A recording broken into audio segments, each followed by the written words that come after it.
AFPGETTYEPADonald Trump should try flattering Kim Jongun after a 2-month pause. North Korea launched its most advanced ever missile this week, warning it is now capable of striking anywhere in the world.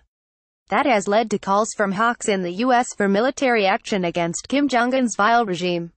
And Jim Hoare, the former British chargé d'affaires in Pyongyang, said Mr. Trump appeared to have missed his chance to defuse the escalating conflict.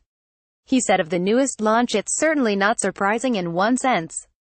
They have a program and they're continuing with it and will do until they reach their goal. But on the other hand, they've been quiet for a bit. I think they were waiting to see if being quiet produced any positive reaction, but it didn't. What it produced instead was Mr. Trump putting them back on the terror list. Thursday, January 1, 1970, Mr. Hoare, whose work in the region eventually led to the establishment of embassy in Pyongyang, is one of the few Westerners to have seen the Kim dynasty's reign up close. And he warned Mr. Trump's constant mockery of the tyrant, most recently branding him a sick puppy, was only increasing the likelihood of conflict. His previous belittling of the leader as a rocket man went against advice from officials who warned him not to make things personal and led to the North accusing the U.S. of declaring war.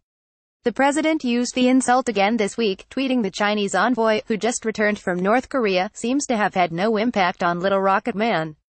Hard to believe his people, and the military, put up with living in such horrible conditions. Donald Trump could have brought war closer. Mr. Hoare said flattery could take the form of another visit from a key U.S. official, the way diplomat Madeleine Albright did in 2000 under the Clinton administration.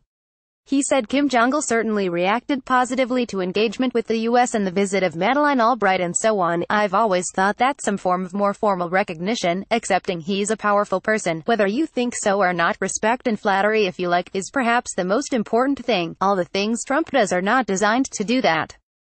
Kim Jong-un harbors nuclear ambitions. That's not the right way to conduct international affairs. It may be Mr. Trump's way, but I don't think it's the right way. If you want to influence an individual, you don't call them too many names, you don't make fun of them. AFP North Korea launched its most advanced missile, but many in the U.S. are now saying that previous attempts to placate the regime have proved to be a failure.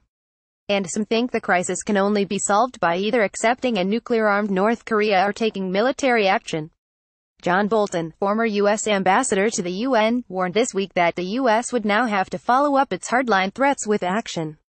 He told Sky News, "I don't think it would be a major war. I think what the U.S. has to look at is destroying North Korea's ballistic missile facilities and its nuclear facilities. I think as well we would have to take steps to protect against North Korean retaliations against South Korea, and what they would probably do is attack the city of Seoul." He added, "The tough rhetoric that we've used, if it's not followed by tough action, leaves us in a worse position."